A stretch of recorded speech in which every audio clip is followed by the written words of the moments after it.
Assalamualaikum warahmatullahi wabarakatuh.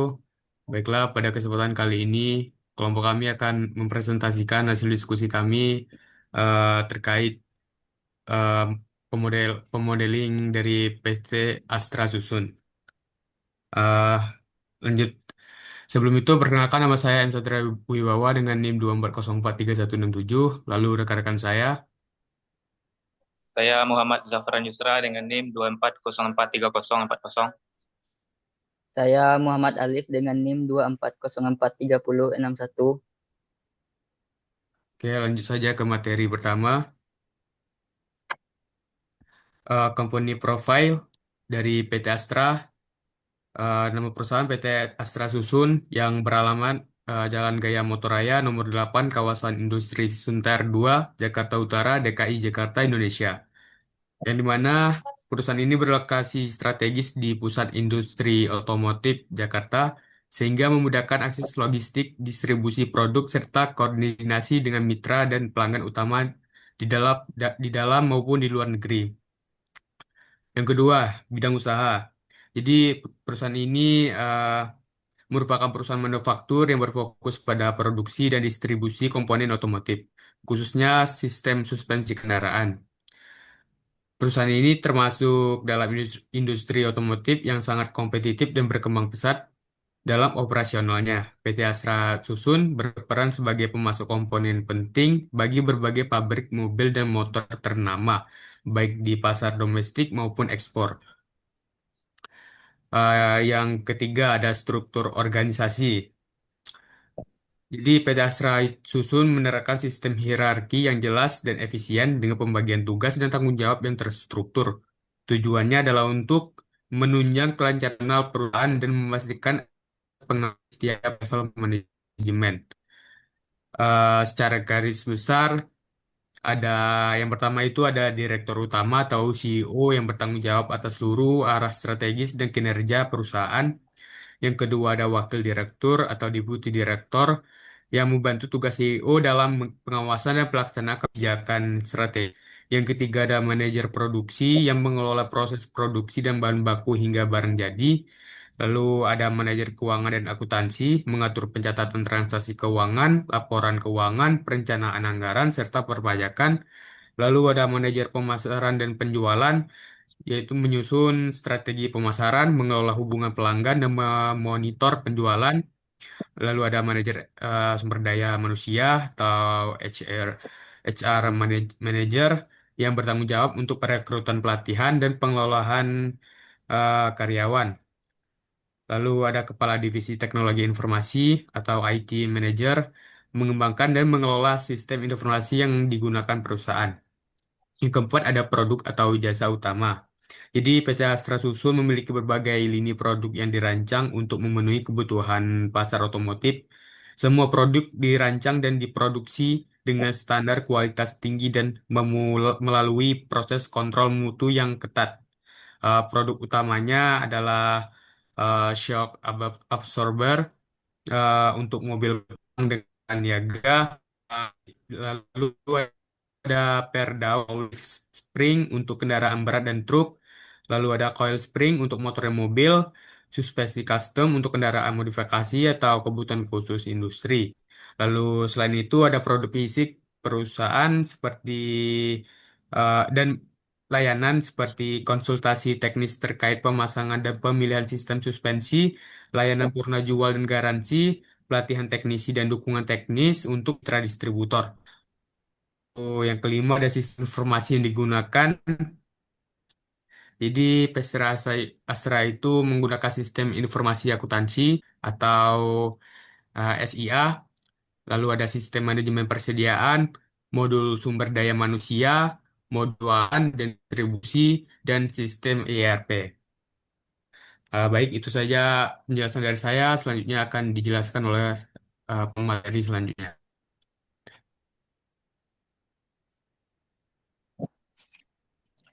Baiklah, di sini saya akan melanjutkan menjelaskan tentang presentasi kami, yaitu tentang pemodelan siklus akuntansi yang kami gunakan pada PT Astra Susun ini. Pemodelan siklus akuntansi yang kami ambil yaitu berupa revenue cycle.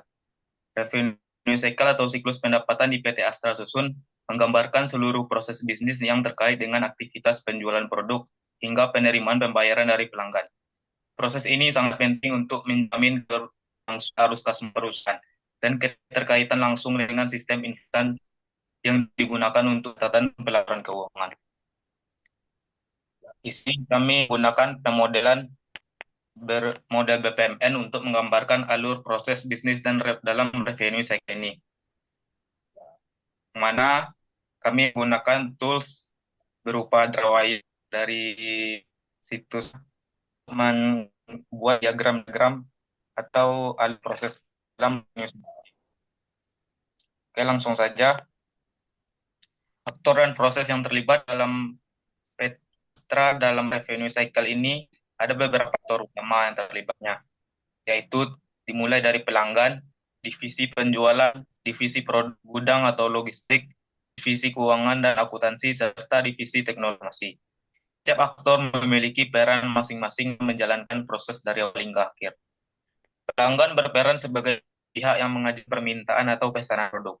Divisi penjualan bertanggung jawab menerima dan memsertifikasi pesanan dari pelanggan, serta membuat sales order. Jika produk belum tersedia, divisi produksi akan pembuatan barang sesuai dengan permintaan.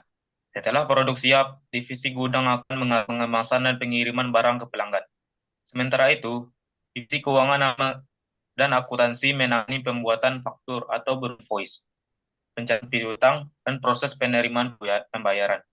Divisi teknologi informasi bertugas memastikan bahwa seluruh proses ini berjalan secara terintegrasi melalui sistem informasi yang digunakan perusahaan.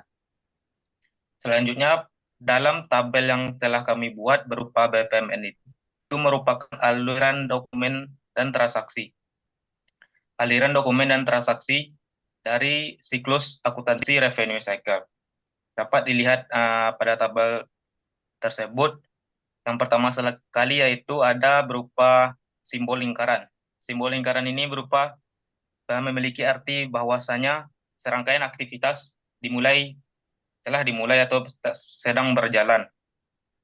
Lalu selanjutnya ada tanda anak panah yang menjelaskan, tanda anak panah tersebut menjelaskan bahwasanya ada keterkaitan antara proses tersebut. Dan juga dalam simbol tersebut terdapat simbol persegi panjang atau persegi panjang, yang mana simbol tersebut itu memiliki makna bahwasanya ada serangkaian aktivitas yang sedang berlangsung. Revenue cycle dimulai ketika pelanggan mengirimkan pesanan barang kepada perusahaan. Pesanan dapat diajukan melalui email, sistem portal pelanggan, atau secara langsung. Setelah menerima pesanan, divisi penjualan akan memverifikasi rincian pesanan seperti jenis produk, jumlah, harga, dan waktu pengiriman. Jika data sudah valid, maka sales order akan dibuat secara sistematis. Setelah itu, sistem akan secara otomatis mengecek ketersediaan stok di gudang. Jika produk tersedia, barang akan segera disiapkan untuk dikirim. Namun, jika stok tidak mencukupi, maka sales order akan diteruskan ke divisi produksi agar barang dapat dibuat terlebih dahulu. Setelah barang tersedia, gudang akan mengemas produk dan membuat surat jalan atau delivery order serta packing list. Dokumen ini menyertai pengiriman barang ke lokasi pelanggan, barang atau jasa ekspedisi yang bekerja sama dengan perusahaan. Begitu pengiriman dikonfirmasi setelah sampai di pelanggan, divisi keuangan akan menerbitkan invoice resmi berdasarkan sales order yang telah dieksekusi. Invoice ini dikirim ke pelanggan melalui email atau sistem ERP perusahaan. Data invoice akan langsung dicatat sebagai piutang dagang di modul akuntansi. Setelah pelanggan menerima invoice, mereka akan melakukan pembayaran melalui transfer bank atau metode pembayaran yang telah disepakati. Divisi keuangan akan mencocokkan pembayaran yang masuk dengan nomor invoice yang bersangkutan. Jika sudah sesuai, pembayaran akan dicatat sebagai pelunasan piutang. Selanjutnya, sistem akan secara otomatis memperbarui laporan keuangan dan laporan piutang. Seluruh dokumen seperti sales order, delivery order, invoice, dan bukti pembayaran akan diarsipkan secara digital dalam sistem dokumen manajemen sistem agar dapat diakses dengan mudah dan aman. Lalu berakhirlah rangkaian aktivitas revenue cycle dari PT Astra Susun ini, yang mana ditandai dengan simbol lingkarannya agak tebal di situ, bahwasanya tanda bahwa serangkaian aktivitas telah selesai. Mungkin itu saja yang dapat saya sampaikan. Penjelasan selanjutnya akan disampaikan oleh rekan saya, yaitu Muhammad Alif. Baiklah, selanjutnya saya akan menjelaskan kelebihan dan kelemahan dari analisis revenue cycle ini. Yang pertama, efisiensi. Kelebihan, proses terintegrasi. Penggunaan sistem ERP memungkinkan alur data dari pesanan hingga pelunasan invoice berjalan secara otomatis dan cepat tanpa perlu input ulang. Yang kedua, alur kerja terstruktur. Setiap proses memiliki urutan jelas, mulai dari penerimaan pesanan, pengecekan stok, pengiriman, hingga penagihan. Yang ketiga, notifikasi otomatis. Sistem memberikan pengingat otomatis untuk tagihan jatuh tempo, mengurangi risiko keterlambatan penagihan. Selanjutnya, kelemahannya. Yang pertama, ketergantungan pada sistem. Jika sistem ERP mengalami gangguan atau downtime, maka seluruh alur penjualan dan pelaporan keuangan dapat terhenti sementara. Proses produksi jika stok kosong memakan waktu. Dalam kondisi permintaan tinggi, proses produksi tambahan bisa menyebabkan keterlambatan pengiriman. Yang kedua, keandalan sistem informasi. Kelebihannya, data tersentralisasi. Seluruh data penjualan, pengiriman, dan pembayaran tersimpan dalam satu sistem terintegrasi. Memudahkan pencarian dan audit. Audit trail tersedia. Sistem ERP menyimpan jejak aktivitas pengguna sehingga setiap transaksi bisa ditelusuri. Keamanan akses. Pengguna hanya dapat mengakses bagian yang sesuai dengan otoritas mereka. Kelemahan. Ketergantungan pada sistem TI. Keandalan sangat tergantung pada pemeliharaan sistem, jaringan, dan infrastruktur IT. Risiko kesalahan input awal. Meskipun sistem otomatis, kesalahan data awal, misalnya pengisian SO atau invoice manual, masih bisa terjadi jika tidak ada validasi yang ketat. Yang ketiga yaitu risiko kesalahan atau fraud. Kelebihannya, pemisahan tugas yang jelas. Tugas antara bagian penjualan, gudang, dan keuangan terpisah, mengurangi risiko manipulasi data oleh satu pihak. Otoritas berlapis. Sistem meminta approval untuk pesanan dalam jumlah besar, serta pelunasan piutang dicocokkan dengan bank statement. Dokumentasi lengkap. Setiap transaksi memiliki bukti fisik atau digital, memudahkan pengendalian. Kelemahan dari risiko kesalahan atau fraud ini, yang pertama, potensi fraud kolusi.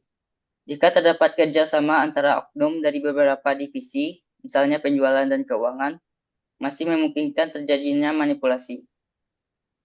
Kurangnya audit rutin. Tanpa audit berkala terhadap sistem dan proses, anomali kecil bisa luput dari pantauan.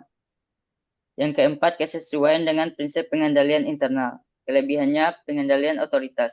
Penjualan, pengiriman, dan pelunasan harus melalui proses otoritas yang tersistem.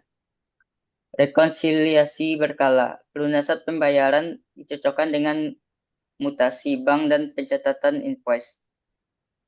Pemisahan fungsi. Fungsi pencatatan dan pemrosesan fisik, barang dan uang dipisahkan secara organisasi. Kelemahannya, pengawasan bergantung pada sistem dan user. Jika pengendalian dilakukan hanya secara teknis dan bukan juga melalui pengawasan manajerial, maka potensi kecurangan masih ada. SOP manual belum dioptimalkan.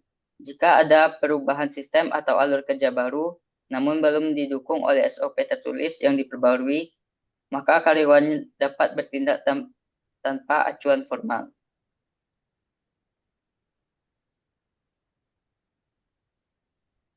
Baik, itu saja presentasi dari kelompok kami.